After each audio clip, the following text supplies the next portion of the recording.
Good morning everyone. कल हमने क्या किया था कि सिर्फ और सिर्फ डिवीजन लेमा पढ़ा था। कौन सा डिवीजन लेमा? यूक्लिड्स का डिवीजन लेमा। और मैंने बोला था कि नेक्स्ट क्लास में हम क्या स्टार्ट करने वाले हैं, Euclid's division algorithm. Sorry for the spelling mistake and मेरे पास ठीक है, so sorry for that. So let's begin with the Euclid's division algorithm. तो यूक्लिड्स डिवीजन एल्गोरिथम किस लिए यूज होता है, क्या यूज है इसका, ये चीज क्यों हम लोग एल्गोरिथम क्यों पढ़ते हैं?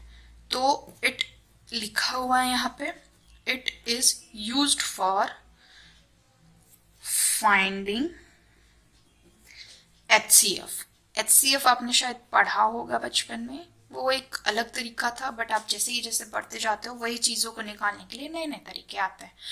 तो वो मेथड ना यूज़ करके हम ये वाला मेथड यूज़ करते हैं फर्स्ट चैप्टर रियल नंबर्स में, that is Euclid division algorithm में, कि हाईएस्ट कॉमन फैक्टर हम निकालते कैसे हैं। ठीक है, to obtain HCF of two positive integer. आई को हम कैसे, आई मतलब इंटीजर, आपको पता होना चाहिए, या नहीं भी पता है तो मैं बता देती हूँ। इंटीजर्स को दो तरीके से डिनोट करते हैं, एक तो आई से डिनोट करते हैं और जेड से डिनोट करते हैं, ये इंटीजर्स हो गए।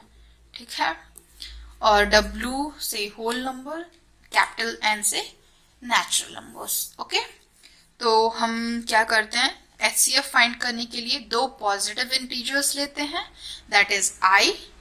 ठीक, I क्या है, इंटीजर्स, और उसको बोलेंगे, सपोज कर लेते हैं C और D है, वो क्या है, C एंड D है। कैसे HCF है, दो पॉजिटिव इंटीजर्स हैं, that is C and D। फिर हम इन स्टेप्स को फॉलो करेंगे, फिर हम देखते हैं कि हम वो चीज कैसे फाइंड कर सकते हैं। इतना क्लियर हुआ? अप्लाइड यूक्लिड्स डिवीजन लेमा, हम सबसे पहले क्या करेंगे, यूक्लिड्स डिवीजन लेमा। इसी वजह से हम देखो step by step division lemma पहले क्यों आया, एल्गोरिथम बाद में क्यों आया, या ये सारी चीजें क्यों ऐसे होती हैं। तो एक वे होता है कि वन बाय वन चीजें जब हम पढ़ते हैं तो उस हिसाब से चीजें यूज होती हैं। आपके दिमाग में आया होगा कि एल्गोरिथम क्यों नहीं पहले पढ़ा दिया, पहले लेमा ही क्यों पहले पढ़ा रहे हैं। तो इसी रीजन से कि लेमा को यूज करके हम ये होते हैं। पहले हम क्या सीखते हैं, 1 2 सीखते हैं। पहले हम ये नहीं सीखते हैं कि नेचुरल नंबर क्या है, होल नंबर क्या है। ठीक है, पहले हम क्या सीखते हैं कि पहले नंबर्स क्या होते हैं, लाइक 1 2 3 4 0 1 2 3 4।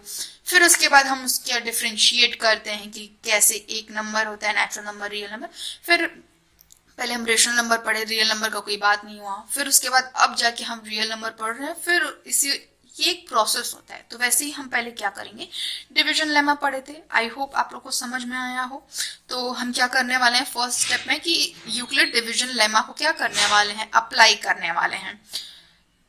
ठीक, दो क्या है, C और D, जैसे 23 एंड 5 नंबर्स हमने लिए थे, वैसे यहाँ पे C एंड D था, वहां पे A एंड B लिया था, यहाँ पे C एंड D हुआ था।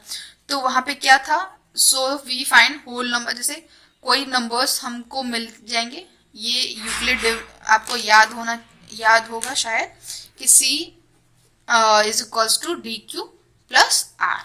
ये वाला यूक्लिड्स डिवीजन लेमा का, जहाँ पे 0 मतलब R की वैल्यू इसमें वेरी करती है, D से कम होती है, 0 के इक्वल हो सकती है या 0 से बड़ी हो सकती है। ठीक है, दो चीजें होती हैं। अगर R की वैल्यू 0 होती है, ठीक, if R is equals to 0, if R is equals to 0, D is HCF of C and D।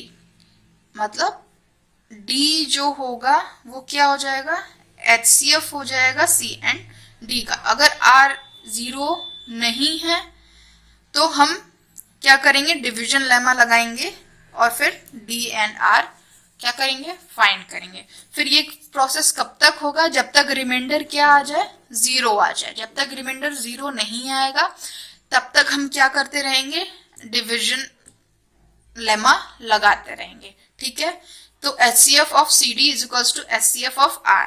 HCF of CD मतलब जो इंटीजर्स, पॉजिटिव इंटीजर्स हमने पहले लिए थे और जो एग्जिस्ट करते हैं वो उसके क्या होगा, इक्वल होगा। ठीक है, जहाँ पे सिंबल HCF CD क्या डिनोट करता है कि ये HCF किसका है, C&D का है। ठीक है, दो नंबर हमने क्या कंसीडर किए, 252 एंड 105। अब इसका HCF निकालना है हमको। तो इसका HCF निकालने के लिए पहले हम डिवीजन एल्गोरिथम से कैसे निकाल सकते हैं।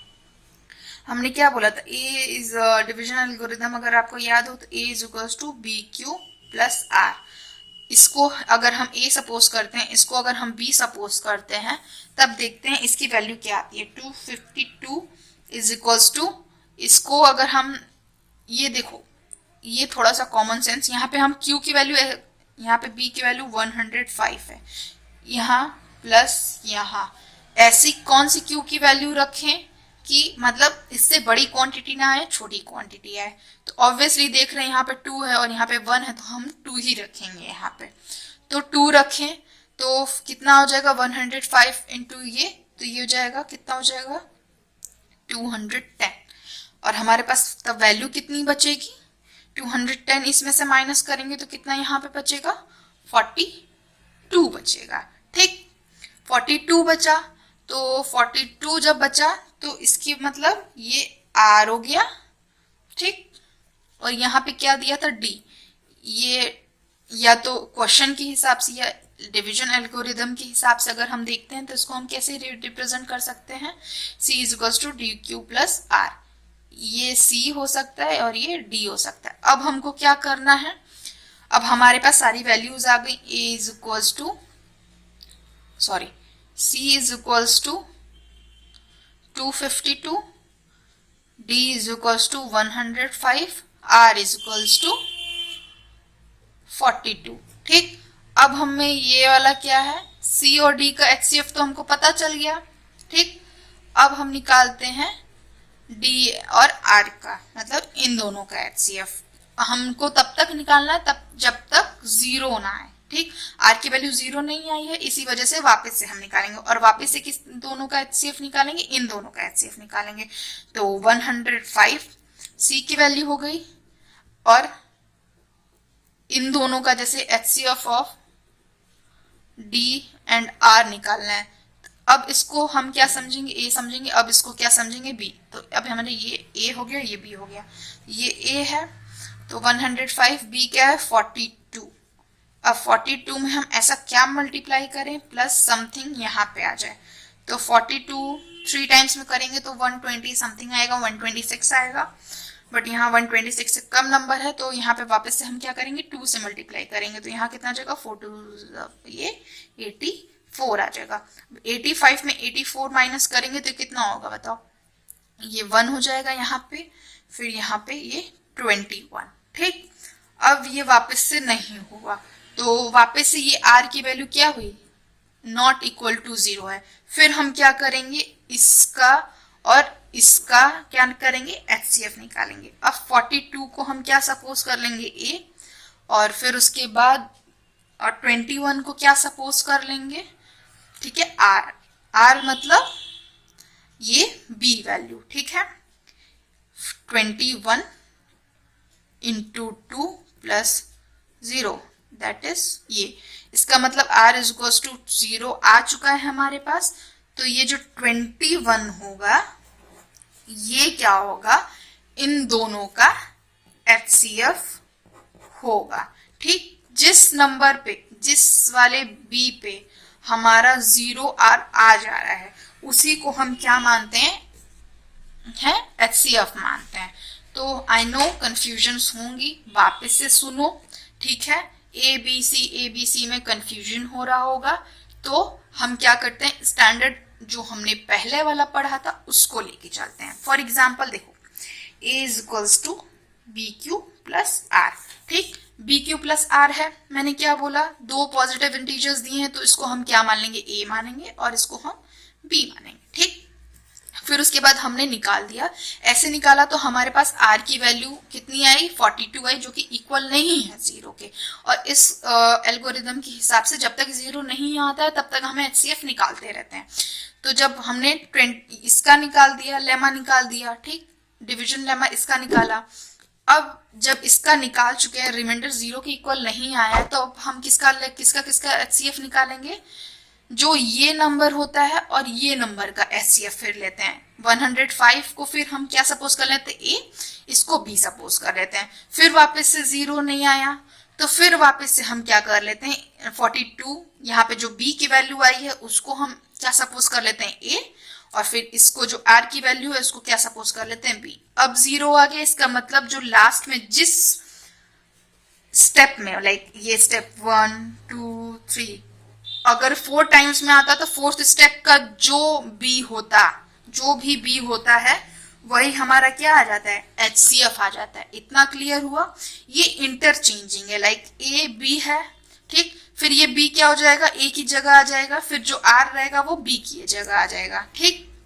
फिर वापस से कुछ आता है, R1 आता है, तो और यहाँ पे ये, तो फिर ये R1, फिर यहाँ पे R2 आ जाता है। मतलब देखो, ये R आया, फिर ये R1 आया, ये R2 आया, R2 0 के इक्वल आ गया। इसका मतलब ये जो ये है वही हमारा क्या हो जाएगा, सिंपली HCF हो जाएगा। होप समझ में आया हो। अगर नहीं आया है तो डाउट पूछने के लिए आप फ्री हो। सो थैंक यू। एंड नेक्स्ट में हम देखेंगे कि इरेशनल नंबर्स कैसे प्रूव करते हैं, फंडामेंटल्स क्या क्या होते हैं, addition and subtraction of irrational number देखेंगे। So thank you.